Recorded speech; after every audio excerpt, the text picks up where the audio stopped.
Halo Oma Opa, jumpa lagi dengan kita di Oma Opa Bugar. Nah, kali ini kita akan bicara mengenai layanan telemedicine untuk kesehatan Oma Opa. Kita lihat ya.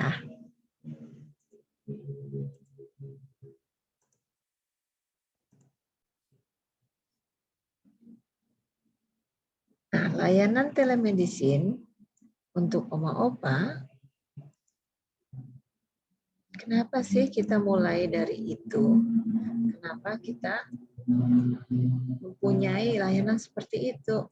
Nah, awalnya memang di awal pandemi itu munculnya adalah karena adanya himbauan. Jika tidak mendesak, tunda dulu ke dokter. Nah, gunanya untuk apa? Memutuskan rantai penyebaran COVID-19 dengan di rumah saja.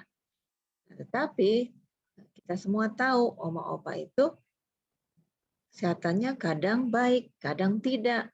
Oleh karena itu, bila tidak baik, bagaimana? Nah, oleh karena itu dibuatlah suatu strategi bahwa coba mungkin bisa dilakukan layanan telemedicine antara tenaga kesehatan di rumah sakit dan Oma Opa di rumah, yaitu apa? Lewat HP. Nah, sayangnya tidak semudah itu menggunakan layanan telemedicine untuk evaluasi kesehatan Oma Opa. Jadi tidak seperti dokternya keluar dari layar komputer, keluar dari layar HP untuk langsung periksa Oma Opa. Nggak semudah itu. Kita cuman omong-omong aja nih. Nah, hambatan telemedicine itu apa pada kesehatan Oma Opa? Oma Opa kan kita tahu nih, sudah ada penurunan fungsi organ akibat penuaan. Jadi, mereka suka kurang pendengaran, kemudian matanya suka kabur. Nah, kalau dengan demikian, itu menjadi bingung pada saat mau mengoperasikan HP. Waktu kita bicara juga kadang-kadang tidak mendengar. Kemudian matanya untuk pencet apa juga nggak tahu.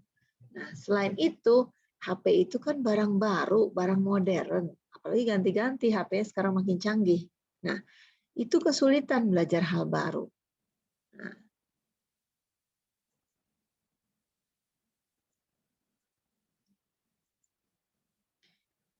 selain itu, gejala penyakit pada lansia ini tidak khas dan tidak jelas. Nah, seperti saat ini, ada pernah nih pasien nih, seringkali bilang, apa nih keluhannya sekarang? Ini adalah bukan layanan telemedicine, ini adalah screening sebelum pasien ini muncul di senior klinik. Biasanya ditanya oleh perawat saya, apa sih keluhannya? Dari keluarga bilangnya, belum siap menerima keadaan beliau. Emosi tinggi, susah tidur, selalu ingin banyak orang yang menemani maksudnya ya. Kemudian dihantui terus rasa takut, khawatir berlebihan, halusinasi berlebihan.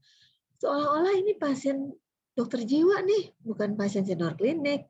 Nah, tapi ternyata ini pasien senior klinik karena ternyata ada penyakit yang mendasari keluhan ini. Jadi ini bukan keluhan utama. Nah, kemudian lansia ini punya beberapa penyakit sekaligus. Jadi semua itu dikeluhkan. Kemudian membingungkan dokternya kalau dia tidak memeriksa secara fisik. Ini salah, itu salah, semuanya salah. Akhirnya obatnya bermacam-macam. Kemudian untuk apa? Satu gejala, satu obat. Padahal fungsi ginjalnya udah menurun. Nah, ini hati-hati. Jadi masalah ini. Oleh karena itu, bila telemedicine langsung antara keluarga dan dokter, ini berpotensi terapi yang kurang tepat. Karena apa? Karena hanya omong-omong saja.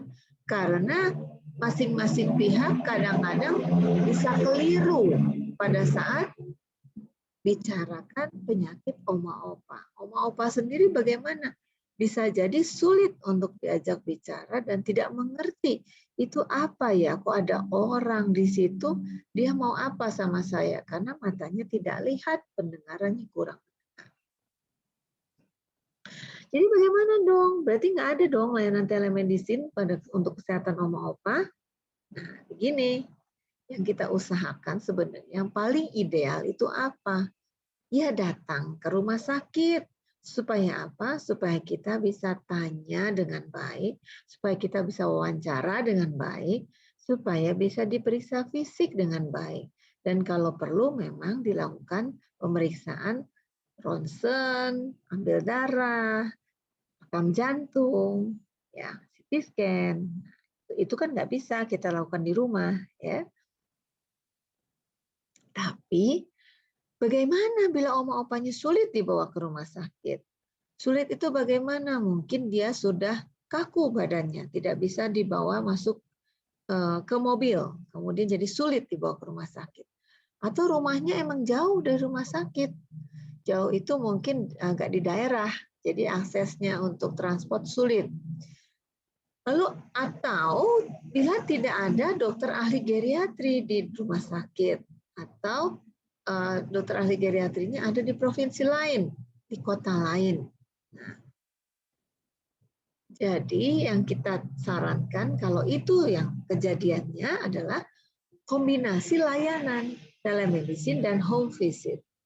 Jadi ada tim home visit lokal setempat yang datang ke rumah oma opa untuk memeriksa oma opa, kemudian dipandu oleh dokter ahli geriatri melalui telemedicine.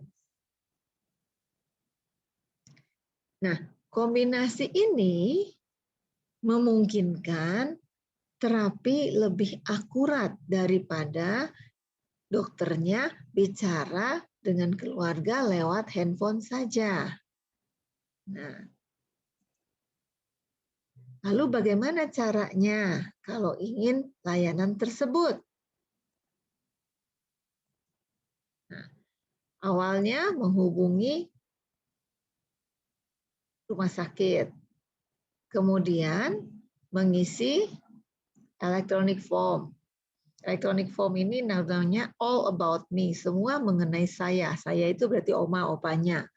Ada linknya, nanti tinggal diisi. Kemudian dari link ini akan didapatkan data mengenai oma opa. Lalu dilakukan pengkajian awal oleh dokter ahli geriatri. Kemudian dokter ahli geriatrinya akan berkoordinasi dengan tim home care lokal yang akan memeriksa oma opa di rumah.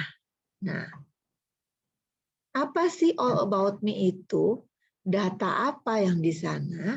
Data yang ditulis di all about me yang kita dapatkan dari formulir ini adalah siapa sih pasien ini? Kita ingin tahu siapa pasien ini. Tidak hanya urusan dengan kesehatannya. Nah, misalnya apa sih yang paling dibanggain sama pasien? Pasien selalu bangga ketika beliau masak masakan rendang. Paling disukai sama anak dan cucu. Nah, atau pasiennya merasa dulunya bangga ya, dulunya itu adalah balerina. Jadi dia itu senang bicara mengenai balet. Nah, lalu selain itu kita juga perlu tanya bagaimana sih asupan makan dan minumnya. Nah, ternyata minum pakai sedotan, dicampur madu, karena kalau air putih saja nggak mau. Nah, sehari minum 5 gelas katanya. Berapa banyak porsi makan teratur, tapi tidak banyak. Nah, jadi hal-hal seperti ini harus kita kaji sebelum tim home care lokal datang ke rumah. Kenapa? Karena kita akan melakukan briefing sebelum tim home care lokal itu benar-benar datang ke rumah. Briefing dilakukan melalui Zoom meeting, sedemikian sehingga dokter umum maupun perawat yang akan datang ke rumah sudah mengerti kira-kira kondisi di rumah apa yang diharapkan mereka temukan. Jadi tidak ciluk bak, tidak kaget. Nah, terutamanya untuk oma opa yang dengan keunikannya, yang demensia, yang pikun, itu biasanya unik dan mereka tidak bisa didekati bila kita tidak tahu apa yang membuat oma opa itu bangga, apa yang membuat oma opa itu ingin bicara dan bisa kerjasama dengan tenaga kesehatan. Karena kalau tidak demikian, mungkin evaluasi pemeriksaan fisik yang dilakukan oleh tim home care lokal bisa gagal total. Datang ke rumah tetapi oma opanya tidak mau diperiksa atau marah-marah. Nah, itu akan menyulitkan semua sesi telemedicine ini. Nah, lalu setelah di briefing, pada hari yang ditentukan, itu tim home care lokal tiba di rumah pasien. Itu minimal 1 jam sebelum sesi telemedicine dimulai. Minimal. Artinya bahwa kalau oma opa yang dikunjungi ini agak sulit, complicated, maka dianjurkan mereka datang 2 jam sebelum sesi telemedicine. Karena apa? Karena mereka harus membuat laporan. Jadi seperti ini, apa sih yang dari wawancara itu, apa yang masalahnya? Kemudian bagaimana urutan waktu mereka, si oma opa ini mulai sakit. Mulai dari Oktober, Februari, pas Jumat terakhir kemarin. Kemudian apa riwayat penyakit dahulunya dan obat-obat yang diminum beserta dosisnya. Nah, kemudian baru kita setelah itu masuk laporan itu, kita mulai sesi telemedicine-nya. Nah, dimulai itu sambil bicara antara dokter yang ke rumah dengan dokter ahli geriatri. Nah, kita catat di rekam medis apa-apa yang mereka telah dapatkan, sehingga selalu ada catatan secara resmi dari rumah sakit. Nah, kadang-kadang kita memerlukan foto atau video dari pasiennya. Salah satunya adalah dalam hal fotonya itu dalam hal pemeriksaan fisik yang tidak normal. Nah, seperti ini adalah gambaran rongga mulut yang kurang sehat.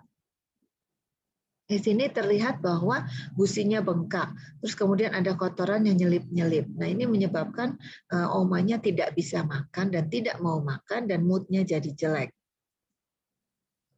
Nah, selanjutnya mungkin kita arahkan, bisa nggak nih omanya lakukan latihan fisik seperti ini. Nah, lalu kemudian dokter lokalnya akan melakukan dan memvideokan supaya kita bisa melihat bahwa sejauh mana oma ini punya kemampuan fisik bisa dilatih. Nah, kemudian kalau itu bermasalah soal buang air besar oma opanya, itu biasanya akan dilakukan tindakan untuk mengeluarkan buang air besar dan keras tersebut. Nah, tindakan itu biasanya dari tim home care lokal sudah di briefing bagaimana caranya. Kemudian mereka akan melakukannya dan mengajarkannya pada keluarga di rumah. Sedemikian sehingga keluarga mengerti bagaimana cara mengerjakannya. Nah, kemudian apalagi keluarga akan diberikan advice bagaimana cara memberikan makan pada oma opa, terutamanya untuk yang oma opa gangguan menelan atau picky eater, susah makannya. Nah, jadi kita berikan advice apa saja yang harus dimakan karena makanan merupakan obat. Kalau tidak makan, tidak bisa sembuh. Nah, kemudian yang lainnya adalah kita beritahu bagaimana caranya untuk merayu oma opa. Bagaimana caranya untuk memperbaiki fungsi oma opa yang sudah tidak baik, misalnya BAB-nya kurang baik. Oh, mari kita suruh angkat pantat. Bagaimana latihan angkat pantat kalau oma opanya tidak mengerti? Nah, kita ajarkan pada keluarga. Kemudian setelah itu baru keluar resep. Jadi resep itu akan difoto dan disalin oleh dokter yang datang ke rumah ke dalam bentuk hard copy resep dan itu yang akan ditebus oleh keluarga. Nah, apakah sudah selesai? Belum. Ada bagian yang monitoring namanya sampai kontrol berikutnya. Monitoring itu apa? Keluarga diharapkan untuk melapor. Melapor apa? Mungkin yang dilaporkan adalah gula darah. Mungkin dilaporkan adalah tanda vital. Berapa hari sekali? Itu tergantung kondisi oma opa. Kalau menjadi sulit, mungkin harus tiap hari. Kalau tidak terlalu sulit, seminggu mungkin hanya 2 kali. Nah, kemudian juga apa yang diminum, berapa banyak, dan berapa yang keluar. Kalau dia pakai Pampers biasanya ditimbang. Supaya apa? Supaya kita yakin betul yang diminum itu ada yang keluar. Kalau tidak, kalau ada yang tidak balance, berarti ada yang kurang baik di ginjalnya atau ada timbunan pipis di kandung kemihnya. Nah, selain layanan telemedicine ini, ada layanan lain telemedicine senior clinic, yaitu family meeting. Family meeting itu apa? Konsultasi keluarga dengan dokter ahli geriatri dalam rangka mempertimbangkan keputusan tindakan medis invasif bagi oma opa. Artinya ada keluarga yang anaknya lebih dari satu dan mereka ingin merundingkan itu dengan dokter ahli geriatrinya. Apakah yang diharapkan dari tindakan itu? Apakah ada kontraindikasi atau tidak? Apakah ada komplikasi tindakan medis itu? Nah, bagaimana yang dilakukan itu apa saja? Nah, itu biasanya kalau dibicarakan dengan satu anak saja, kadang-kadang mereka menjadi pingin semua anak ingin mendengar sebelum memutuskan bersama-sama. Nah, selama pandemi itu kita memfasilitasi kondisi ini dengan cara memberikan layanan family medicine melalui telemedicine, family meeting melalui telemedicine. Nah, artinya ini diberikan kesempatan bagi keluarga untuk berkumpul bersama melalui Zoom meeting dan kita bicarakan mengenai kondisi oma opa sehingga semua pihak menjadi jelas dan tidak ada saling menyalahkan, kemudian baru semua pihak memutuskan apa yang terbaik bagi oma opa kesayangannya. Selain itu, layanan telemedicine yang lain adalah telekonsultasi dengan dokter ahli di luar Indonesia. Nah, biasanya oma opa dengan penyakit yang complicated sedemikian sehingga diperlukan konsultasi atau second opinion dengan dokter ahli di luar negeri. Nah, terutamanya memang sudah pernah dilakukan konsultasi tersebut sebelum pandemi. Lalu sekarang karena pandemi tidak bisa berangkat ke luar negeri. Nah, oleh karena itu bisa kita fasilitasi dengan telekonsultasi. Artinya apa?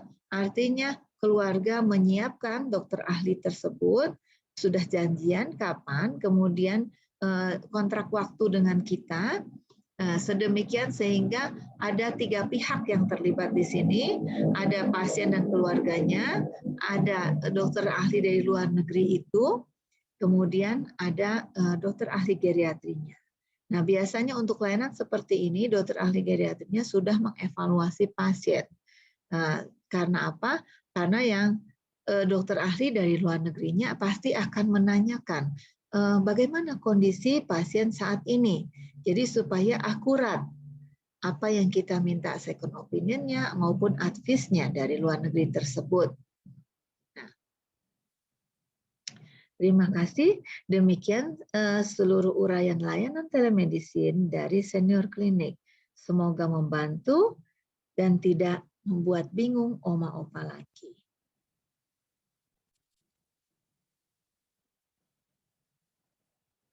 Ya, oke. Salam.